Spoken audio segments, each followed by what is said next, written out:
Thank you all for coming to the afternoon plenary. Hope you all enjoyed your lunch. Okay. So my name is Sarah Byrne-Martelli. I am the OCAMPR secretary, and I'm a member of the executive board. I am the palliative care and hospice chaplain at Mass General Hospital in Boston. And I have the honor of introducing our speaker today, Dr. Nina Glibetic. Dr. Glibetic is an assistant professor of liturgical studies at the University of Notre Dame. Her main research area is Christian liturgy in the pre-modern world, especially in the Orthodox tradition. Her work is interdisciplinary and pulls from the fields of liturgiology, theology, Byzantine and Slavic studies. Glibetic's research and publications have explored topics such as the development of Byzantine Eucharistic liturgy in the late Middle Ages, the role of liturgy in the formation of national identity, medieval religious rites for women at childbirth and miscarriage, and the liturgical heritage of early Slavs between East and West. Dr. Glibetic has lectured internationally and held numerous research appointments, including a membership at the Institute for Advanced Study in Princeton and fellowships at Harvard's Dumbarton Oaks, the Yale Institute of Sacred Music, and the Hebrew University of Jerusalem. She is concurrently a member of an interdisciplinary research team dedicated to studying the liturgical manuscripts discovered at St. Catherine's Monastery on Mount Sinai in 1975. In 2021, Pope Francis appointed Professor Glibetic as a consultant to the Congregation for Eastern Churches, making her one of a small number of Orthodox people to serve in this capacity. Thank you so much for being here with us.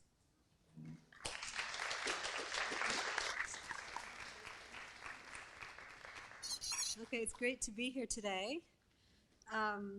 It's my first time coming to this meeting, and so far it's been quite stimulating for me to be in a very different kind of intellectual environment.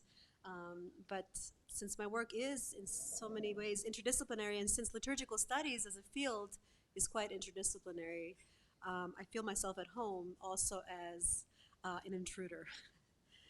Okay. As a scholar of Christian liturgy, I am used to wearing multiple hats, and the hat I wear most often is that of a historian of the Byzantine Rite. Can you hear me? My research has this... something important to say. We want to see you. Okay. I feel like this echo. No. Is it for the radio too? That's why there's two of them. Yeah. Okay, great. All right, thank you. My research is especially focused on the history of the Eucharist, where I worked with primary sources from the medieval world, such as liturgical manuscripts and sacred art, in order to trace how Christians have worshipped over the centuries and what this worship signified theologically.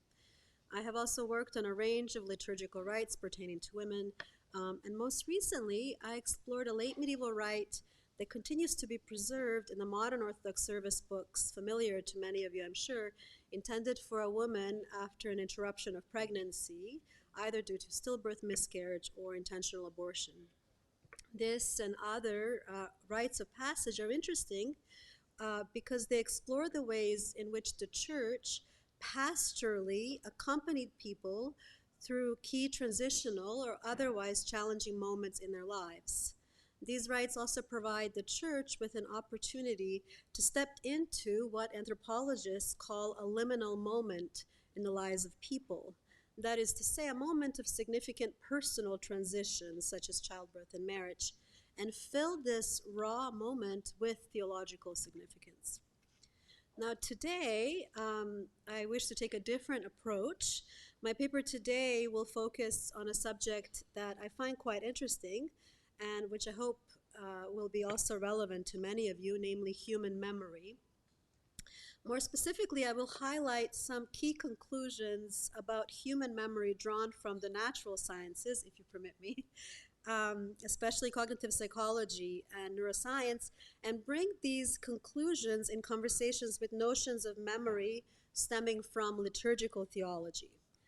I chose this route because I'm convinced that natural sciences have a lot to teach theology about the specifics of our mental processes. I am thus curious to hear your thoughts and reactions, given that many of you work in the fields of psychology and neuroscience. At the same time, I also chose this topic because it is very much tied up with the theme of this year's conference, Living Liturgically in Practice. Memory is deeply tied up with human identity, and liturgy has the potential to dramatically impact our memory. Liturgy, in this way, extends beyond the sacramental act into the remaining space of human life. Ultimately, in shaping memory, liturgy can transfigure life into worship. Now, in my paper, I will first focus on memory from the perspective of natural sciences. Next, I will describe a specific type of Christian remembrance that is rooted in the liturgy. This theological vision of remembrance was particularly developed by the influential 20th century Orthodox theologian Alexander Schmemann. Now, lastly, my paper will bring together natural memory, Christian remembrance, and the liturgy. My aim in this paper is to examine the ways in which natural memory is affected by the liturgy. And in shaping our memory, liturgy also sculpts our identity, both in the church building and beyond. And so, natural memory. Let us begin looking at natural memory through a poem written by a contemporary African-American poet, Aaron Petre, entitled Nostalgia. Sometimes I put on my favorite song, and as the music plays, the melody builds a vessel that moves me through time to an outer space deep within, where I was restless and hungry, small, green, and sweet. And for a moment, 4 minutes, 59 seconds to be exact, my feelings smell like fresh-cut grass, and I am overcome. Now, in this poem, Petre describes an experience familiar to many of us. Something awakens a memory from the recesses of our identity, and this memory transports us, like a vessel, into the past, or better yet, into our recollection of the past. This act of remembering is colored by feelings and sensations so vivid that we almost smell and taste this present past. Petre's poem highlights the timelessness or multidimensionality of memory. Far from a mere depository of past events or fragments of knowledge, memory unfolds in the present, stretches into the past, and looks towards the future. Now, viewed from this perspective, natural memory closely resembles the liturgical action of the Church, and especially its central component, the liturgical remembrance of Christ's death and resurrection in the Divine Liturgy, known as the anamnesis, which too transcends the boundaries of time. Neuroscience has long been fascinated by how animal brains remember. This field has shown that while human memory can function in similar ways to other animals, it is also distinct.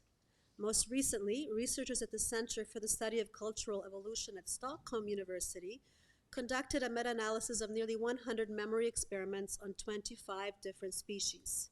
They came to a straightforward conclusion. Whereas different animal species can encode specialized memories, for example, an animal remembering the location of nuts it stored months earlier, or an animal recognizing other animals it had not seen in years, humans are unique in their exceptional ability to recall the events and associated experiences that form specialized memories. In other words, humans possess a uniquely broad memory ability that has enabled language, writing, and civilization as we know it. But what is natural memory? Well, the words memory, to remember, recollection, and remembrance all relate to the broad topic of memory. They highlight its different aspects. The term memory designates both the phenomenon of memory as such and a specific human faculty. In this latter case, memory has to do with a particular capacity, thus with the subject who is remembering. On the other hand, a memory with an article refers to what is brought to mind and denotes that which is being remembered. Now, the verb to remember is the ability to retain or recall a memory. Here, one can discern two meanings. The first occurs when a particular memory is born. One retains some person, fact, event when forming a new memory. Neuroscientists and psychologists draw attention to the steps involved in memory formation. The process usually begins when an external stimulus activates our senses. The stronger the stimulus, the more likely the memory formation and its long-term retention. Memory formation is strongest when multiple senses are engaged or when there is intense emotional activation. Memory formation is also strengthened when one intentionally chooses to focus and remain present to an experience. Now, the second meaning of the verb to remember denotes remembering in the present something from the past. An external stimulus usually activates this process as well. Think, for example, how a particular smell can almost instantaneously make present an event or sensation from the past. This second meaning is closely related to the roots of the term remember. One brings back and reconstructs an experience that has been broken up when stored in the deposits of our memory. Neuroscience has shown that different parts of the human brain hold different kinds of memory knowledge, such as visual and sensory input, emotions, or conceptual factual knowledge. The amygdala, for example, is typically believed to attach emotional significance to memories and thus help encode memories with a sense of joy, shame, or grief. When we remember a past experience in the present, we remember. That is to say, we put together the memory that has been deconstructed in our minds. Related is the distinction between short-term and long-term memory put forth by cognitive psychologists. Much can be said about these two memory types. For us, it suffices that short-term memory retains information during ongoing cognitive activities, such as having a conversation or reading a book, whereas long-term memory implies lasting retention of knowledge and experiences. Psychologists also draw a distinction between implicit memory, which is unconscious and lies behind most of our activities, including those essential to daily life, like walking and driving a car, and explicit memory, which requires conscious effort and involves the encoding of factual and biographical data. This distinction is even reflected on the physical level, since different parts of the brain are associated with these two operations. And proof is found in Alzheimer's patients who at certain stages of the disease may be able to drive a car, yet soon after entering the vehicle may lose track of their intended destination. So it should already be apparent that far from involving a merely passive storage of information, memory is multifaceted, a dynamic faculty extending into every aspect of human life. Explicit memory has a quality of recollection, that is, willingly bringing back into the consciousness previous life experiences. Usually the memories brought back to mind are related thematically and not chronologically.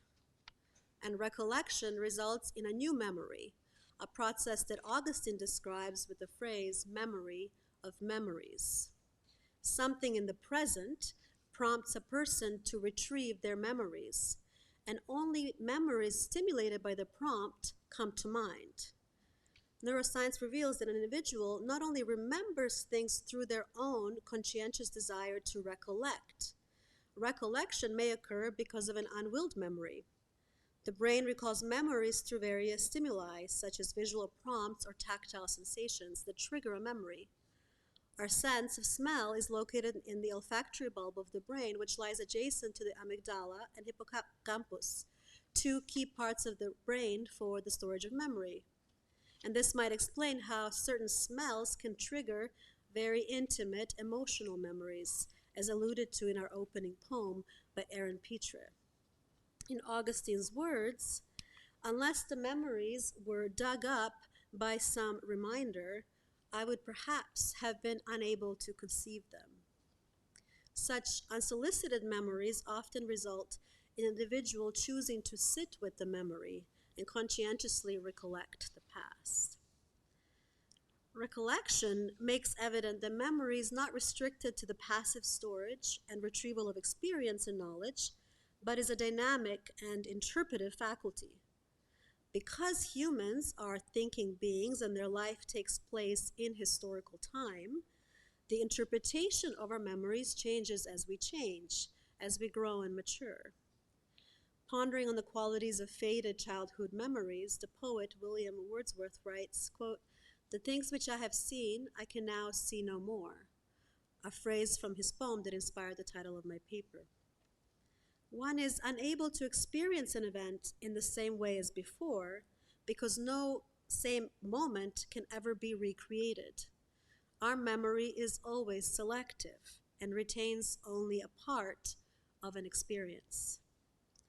Nor are we the same when the memory was formed. Subsequent life experiences and novel settings incite new triggers which challenge the previous meaning of our memories.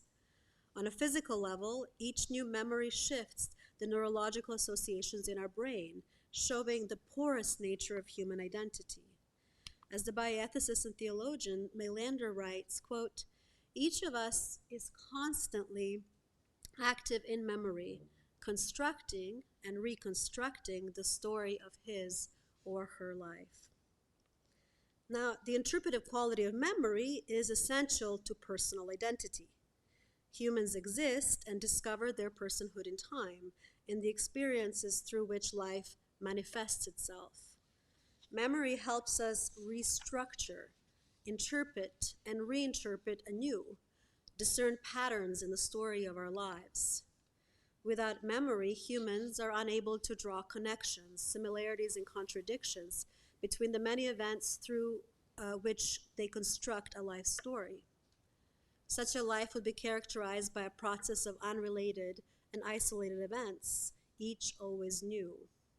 Essential ingredients of human life would also be absent. For example, one could not follow a storyline of a novel, a film, a person recounting an event, all activities that make up the human unique among animals. Human relationships as we know them would be inconceivable, since human relationships are based on a history two or more people shares. Put simply, one would lose their self and perpetually remain trapped in an unrelated procession of events. Now, memory also extends beyond the remembering subject and has to do with discerning the world. In fact, these two aspects of human life, discovering our identity and discovering the world, are interrelated. Though there is such a thing as the subjective experience of space and time, both are the setting where the life of creation takes place. In the words of the former Pope Benedict XVI, time is first of all a cosmic phenomenon. Humans live with the stars. There is no such thing as private space and time, and there is no such thing as an experience of the self without the other. Memory extends beyond the remembering subject because it always preserves experiences taking place in shared space and time. Just as memory helps interpret personal experience, so it helps interpret the environment of personal experience. In turn, the environment of personal experiences influences the interpretive quality of memory. Without memory, humans could not make sense of the space and time of human life. So similarly, memory cannot be locked up in the life of one person because every life involves the life of other. On the most basic and physical level, each breath we take depends on an entire ecosystem around us, and each word we utter depends on the cultures that produced it and the people who imparted it upon us. When we reflect about the many events that shape the story of our life, We reflect through the eyes of the culture or cultures, language or languages, the geographies and the histories to which we belong. Others also shape our autobiographical memory. Childhood memories are always influenced by the tales others tell of us. When we reminisce about a person from our past, we bring into that memory the dynamics of the whole relationship. All this reveals memory as extending beyond the remembering subject. Now, memory, natural memory, not only extends into the lives of others, but also into the future. We form memories so that we do not lose experiences, so that we do not forget.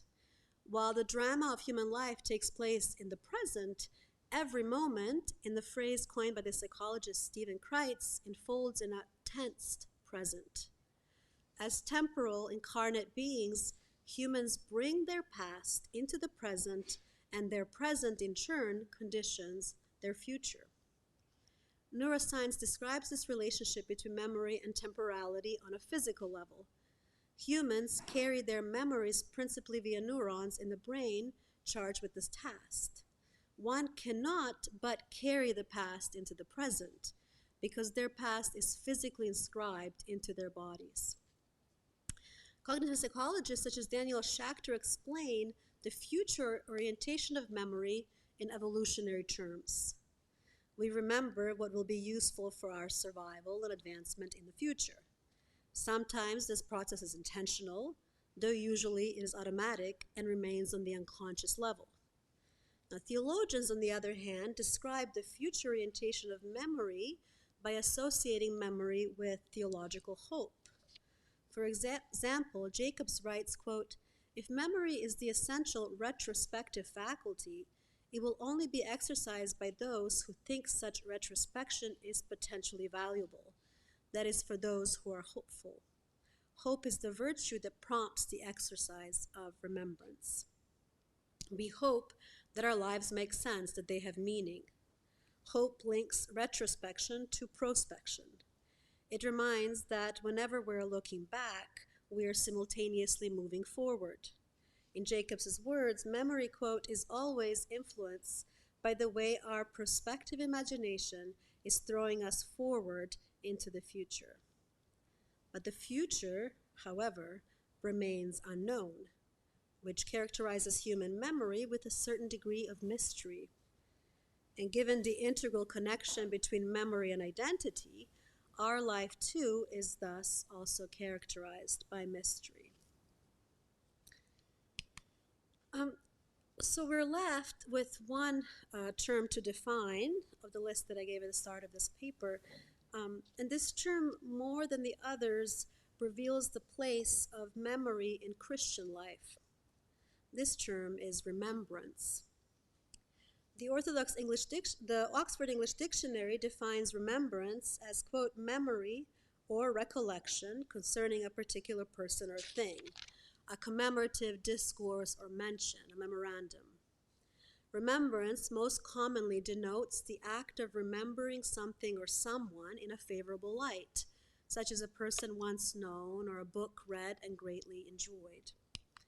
Remembrance can imply friendship or keeping others in prayer, as is shown in the ministry of St. Paul, who frequently made mention of other churches and who is in their remembrance. Given these characteristics, it should come as no surprise that remembrance has theological significance. The Orthodox theologian Alexander Schmemann's description of memory is particularly useful here, since it provides a good entry point into the topic of the relationship between Christian worship and memory. This is because Father Schmemann sees Christian remembrance as expressing, quote, the essence of the new life given to humans in Christ.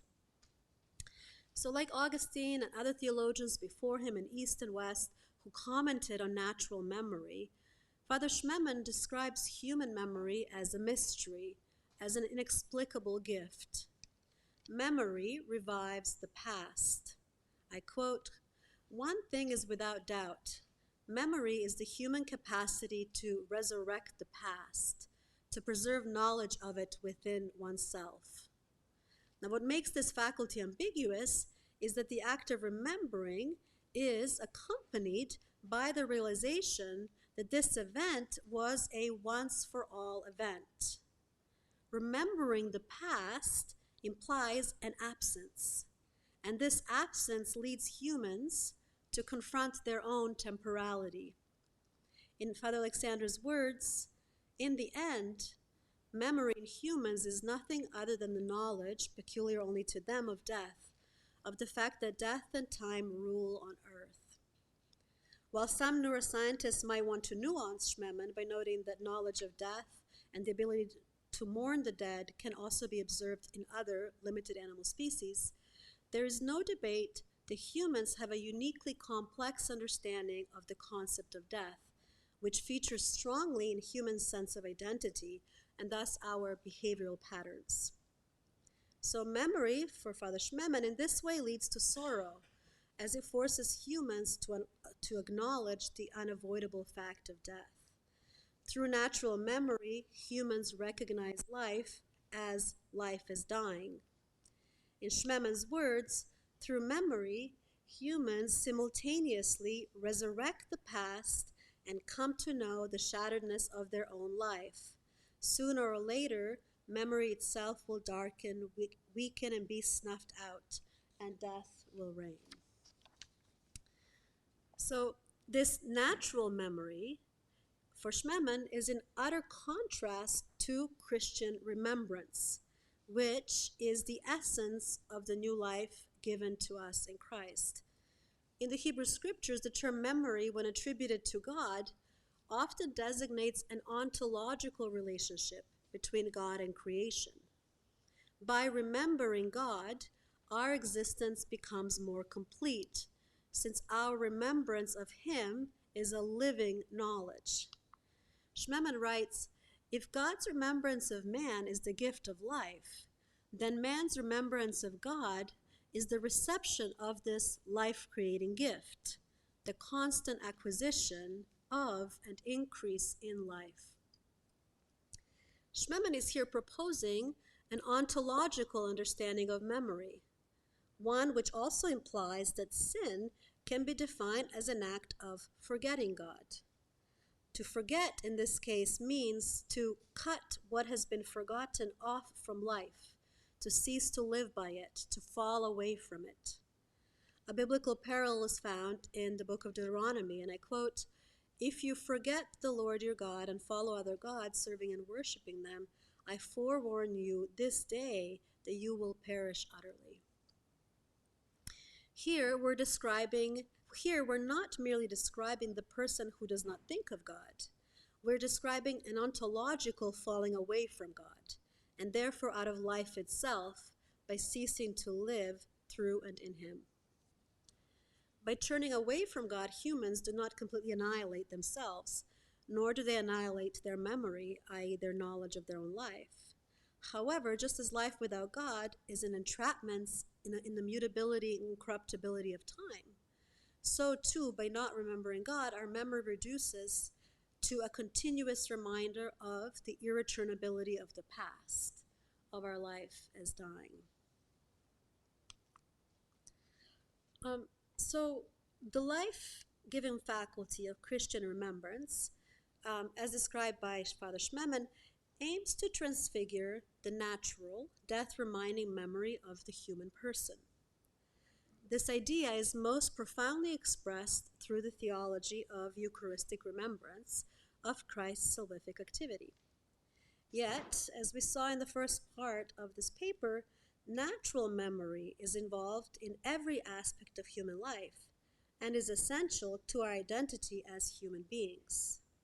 Thus, if knowledge and encounter with God invites a transfiguration of our memory, there are many practical components of human memory that are by necessity involved in this process.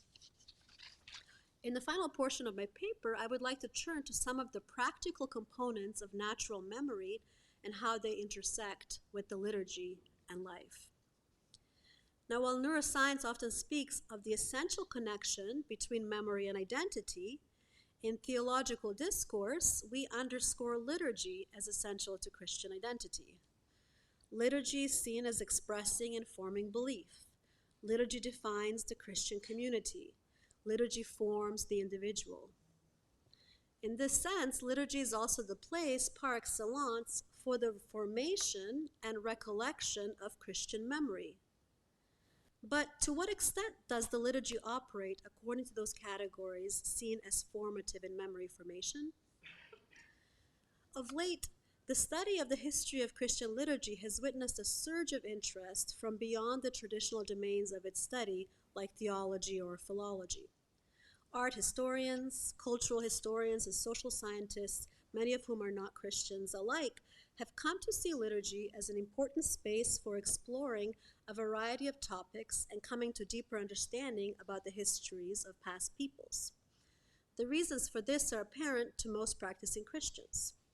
If liturgy was considered essential to a past Christian society, one cannot comprehend that society without understanding its liturgy. An overview of just a small sampling of books on liturgical topics written by non-liturgists will suffice to showcase this phenomenon. Now, the Brown professor and Orthodox scholar of late antiquity, Susan Harvey, in her book Scenting Salvation, explores the role of bodily and sensory experiences in early Christianity, focusing especially on the importance of smell. Derek Kruger's Liturgical Subjects examines how, among other things, Byzantine hymnographers attempted to use poetic expression to unite the emotions of liturgical participants to the emotions of biblical characters, thus weaving contemporary audiences into the biblical story. Kruger's insights on the topic have been built upon and nuanced in numerous studies in the last few years, such as Andrew Irving's work on the intersection of liturgy, hymnody, and the emotions. Art historians such as Robert Nelson and Roland Betancourt have explored the intersection of bodies, liturgical objects, and sacred space, with Nelson also contributing reflections on the interaction of natural light and the performance of the liturgy. These and other art historians have not only come to see the liturgy as key to understanding Byzantine aesthetics, they have also attempted to understand spatial, visual, material, and even acoustic aspects alongside one another. Thus, Bisera Pencheva's work on reconstructing the acoustics of Hagia Sophia seeks to uncover the synergy between acoustics, chant, and the performance of the liturgy. So examined collectively, what these various recent scholarly works have shown is an in-depth and scholarly explication of what many Orthodox and other Christian faithful tend to intuit, namely that the liturgy can be, at least when it is done well, a stimulating sensorial and emotional event, or better yet, an encounter. This encounter shapes individual and communal identity precisely because it is oriented towards God and places present humans within salvation history. If the encoding of memories in the brain tends to be stronger when events are experienced with strong emotions, here we see the liturgy's strong potential to do so. If repetition likewise impacts memory, we see liturgy's insistence on repetitive cycles, whether daily, weekly, or yearly. Liturgy makes use of an entire range of sensorial stimulation, sound, smell, visual drama of art, objects, and contrasts of light and darkness. As neuroscience shows, exceptional sensorial stimulation not only helps with the encoding of memories, but also triggers their recall. This is even more so the case when specific stimuli are isolated to liturgical contexts or embedded with religious meaning. The smell of rosewater on Holy Saturday matins can trigger memories that are innately associated with emotions from when that smell was encoded as a memory. These emotions are in turn tied to the theological and spiritual associations they have held for an individual in past contexts, which the mind can resurrect through recollection and build upon. So I began my paper by pointing out the uniquely complex way in which humans are able to not only encode a memory, like the precise location of hidden nuts. Humans also have the complex ability to remember and connect their memories. Liturgy profits directly from this complexity. The composers of liturgies in centuries past may not have had the precise neuroscientific insight of today, but they nevertheless intuited that sensory stimulation and repetition were central to the liturgy's ability to inspire the formation of long-term memories. And these memories are not those that manifest life as dying, to use Schmemann's phrase. Rather, as remembrance, these memories stem from an encounter with God, the source of life and knowledge. Neuroscience sees human memory as multidirectional. Inscribed in specific parts of our brain, we always physically carry our memories. Recollection is a creative act, during which we stitch back together the pieces of memory that have been deconstructed. Natural scientists tend to interpret this creative act through an evolutionary model whereby we selectively remember and recall things based on their benefit to our survival and well-being in the future. Given the intimate relationship between memory and identity, this evolutionary model conceives of human identity as one first and foremost motivated by survival, that is to say, by survival and gain in this life. Liturgy challenges this model. Yes, all memory is selective and oriented towards the future, but the liturgy is an eschatological event. That is to say, liturgy is an event enfolding in time, in the now, but participating in a reality beyond time, or better put, in God's time. Thus, Church's liturgy takes the mechanisms of human memory in order to encode a theological memory, namely liturgical remembrance, and thus orient humans toward an ultimate future that fulfills the past, namely the eschaton, or the kingdom of God. In the liturgy, Christian remembrance is expressed in all its splendor and fullness. It is the setting where our gaze turns toward the object of the subject of our remembrance, and where the church enters into the kingdom. This experience transforms human identity. Changed, we return to the world with our eyes still longingly set upon our hope, and with a heart still filled with the sweetness of his myrrh. This becomes our new orientation, not this life, but the kingdom. And in orienting or reorienting our memory, liturgy has the power to transform and transfigure life into worship and space into the realization of the kingdom. Thank you.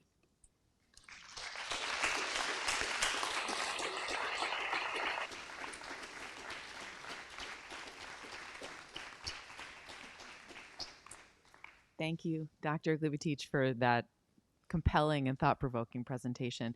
We have some time now for questions, and if you could come to ask your question here so it can be recorded for Ancient Faith. Come on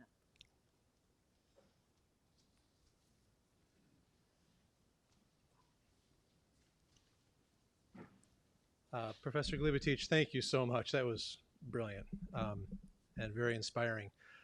I have about 20 questions, and I'll limit myself to one. But actually maybe two. I'd like you to say a little bit more from your knowledge with your expertise about grief and the significance of memory eternal, this prayer that we sing at memorial services and funerals, as you know.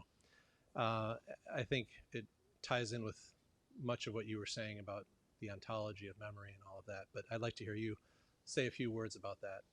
And the second question is not as directly related to this context, but I think one of the things that many of our communities struggle with is the language question, the language of worship.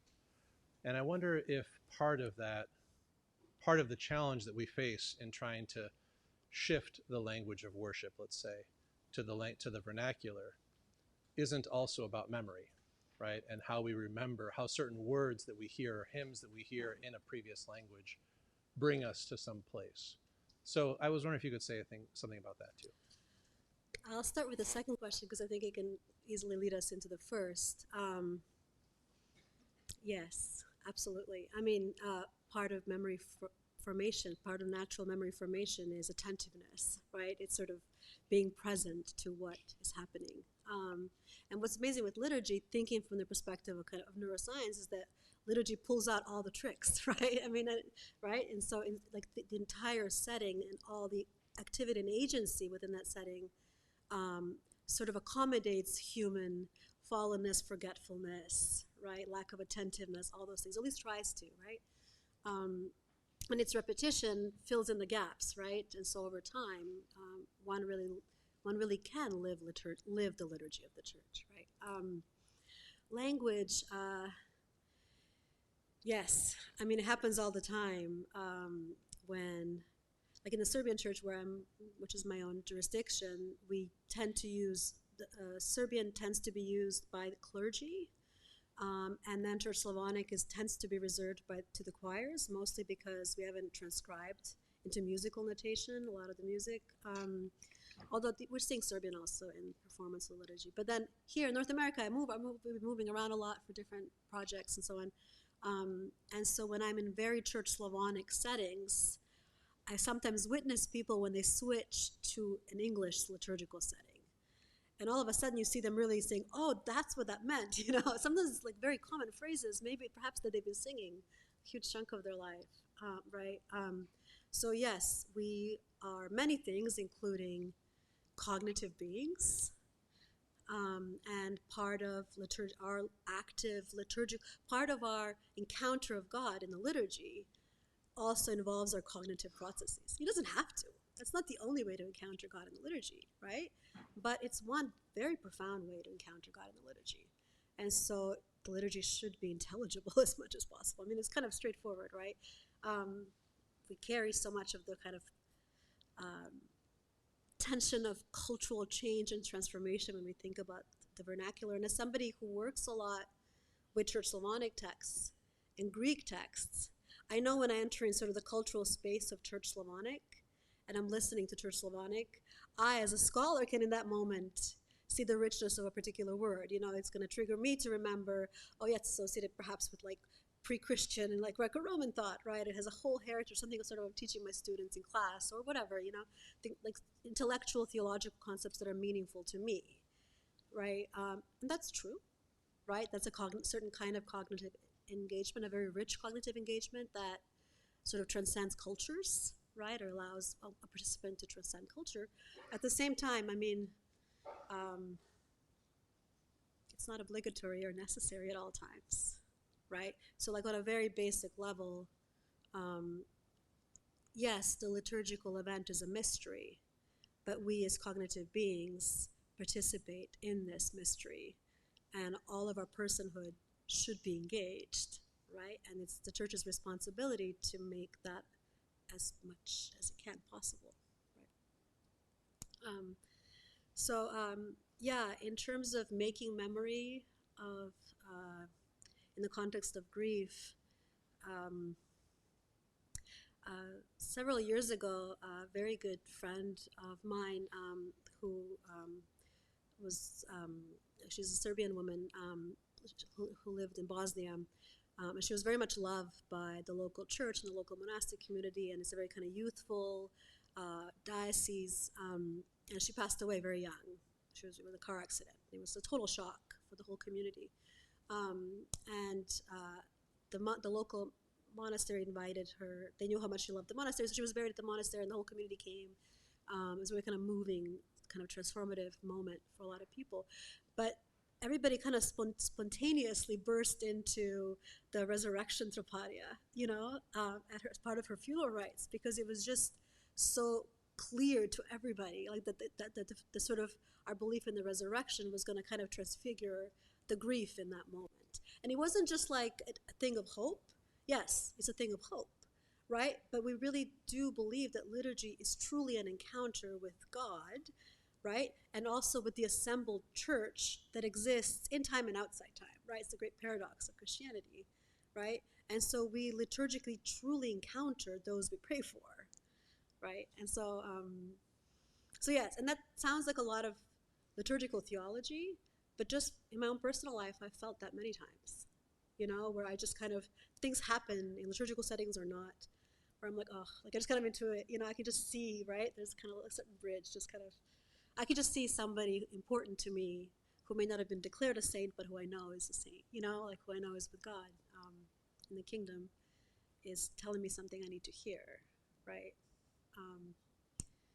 So I think without the incarnation, grief is unbearable,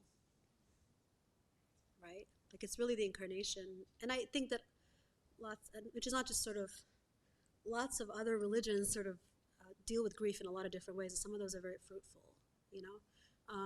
but just to say that we're talking about incarnate God, we're talking about a God who is outside time, beyond time, the creator of time, amongst other things, right? Who enters into time, like sort of self-empties, right?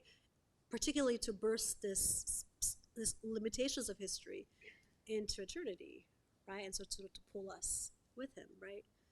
And so there's really no other more profound source of hope.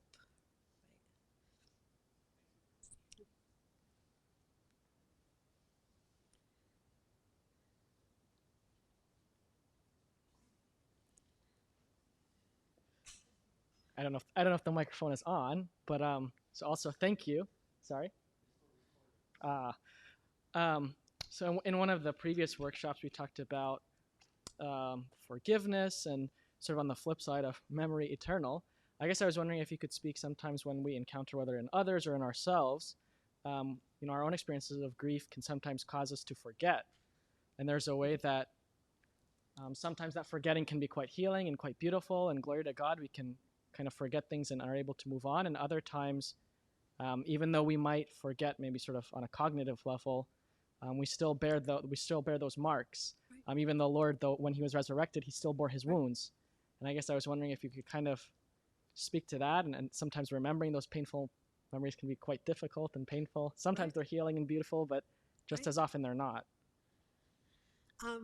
It's making me think of another question I once had about the sacrament of penance, right, of confession. And the way the question was posed, it sort of suggested that with penance, we sort of let go of our sin, like our sin is kind of washed away, right? Our sin is gone. And my reaction was to say, well, no, like who we are, our past is always in our present. And so our actions can be transfigured in the context of confession, right? But they don't cease to be part of us, right? God can forgive them. We can forgive ourselves. Others can forgive us. But that experience is still integral to our identity, like sort of like our personhood always stretches into the past of our lives. There's just like no way around it. That's just a kind of a side note. Yes, memory is always selective. It's the nature of historical space-time. We can never recreate the past, right? I can never bring back a past moment. So memory selects, and there's a whole range of explanations why and how that process works of selectivity. And here is where I, in some ways, maybe challenge in my own work neuroscientific approaches, because it really is so evolutionary, model-centered. But in other words, I think that's kind of a restricted model that you naturally arrive at if you don't have things like remembrance and eschatology, right? So it also makes sense. So we're always forgetting, but we always carry our past with us. And so there's things we might try to intentionally forget, but we carry in other ways with us. We carry it in our bodies, right? Yes. And the activity of the church, the sacramental activity of the church, is not to throw the past away ever, but is to bring the past into the kingdom, right? So I don't know if I've answered that question. Is there something specific that you had in mind? Not necessarily. Okay. Thank you.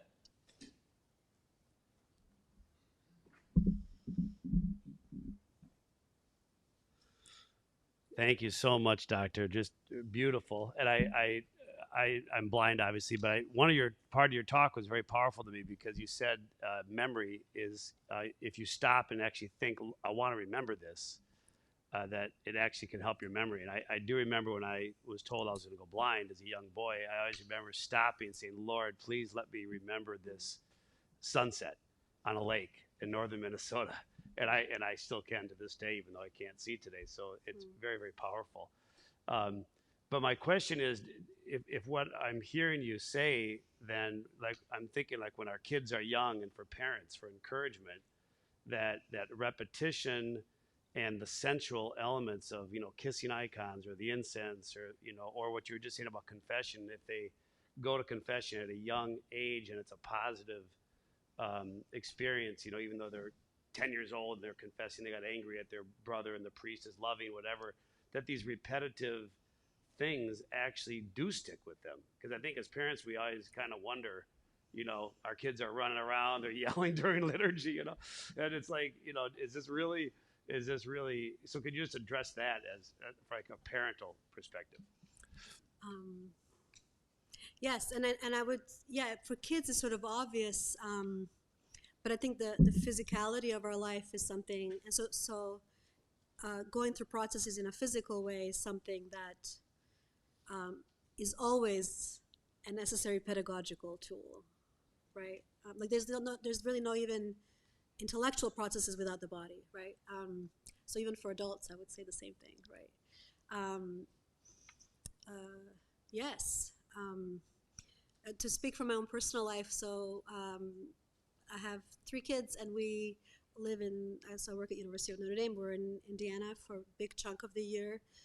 And then in the summers and late spring, we go to Serbia, where my son, who is upstairs ignoring me on his phone right now, where he actually goes to Serbian school for a couple of months. And the Serbian education model, although in a state of transformation itself, sort of follows the more classical model in the sense of like repetition, memory work, right? And so I spent a lot of time thinking about the 2 models, right? Where in North America there's a certain emphasis then placed on kind of critical reflection, right? And these are kind of stereotypes too. I don't mean to say that this is sort of absolute, right? But I see him having to memorize songs, like epic poetry, like having to memorize a whole list of names and dates and peoples, right? In a way that I don't see him doing here.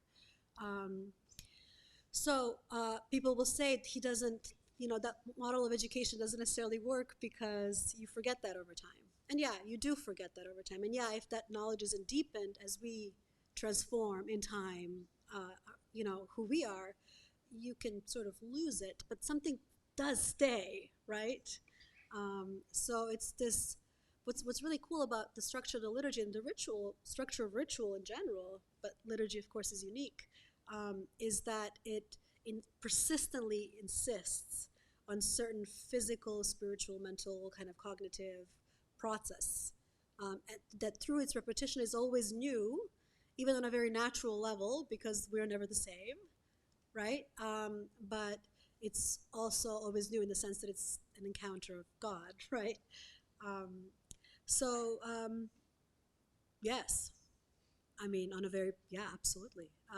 Sacramental participation radically shapes our identity, and it's something that kids carry with them in a way that we can't even necessarily pinpoint later in life, right?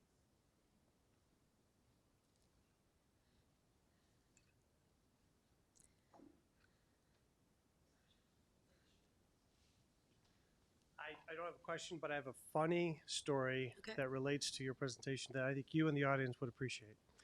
So I have to give a little background because I don't want to scandalize people with what exchange happened in this classroom. As a professor and a student at the seminary. Professor had a personality that everyone understood. They still loved him in his different ways. The student was one of those students, any of you who are professors, you always have an annoying student. This was between a professor at the seminary and an annoying student that everyone still loved him, but he was an annoying student. So it kind of goes like this. The student was challenging this professor and talking to him about things that the professor wasn't covering. And the professor says, "Would you just shut up? I have forgotten more than you will ever learn." They'll have to use that on my students. Thank you, everyone.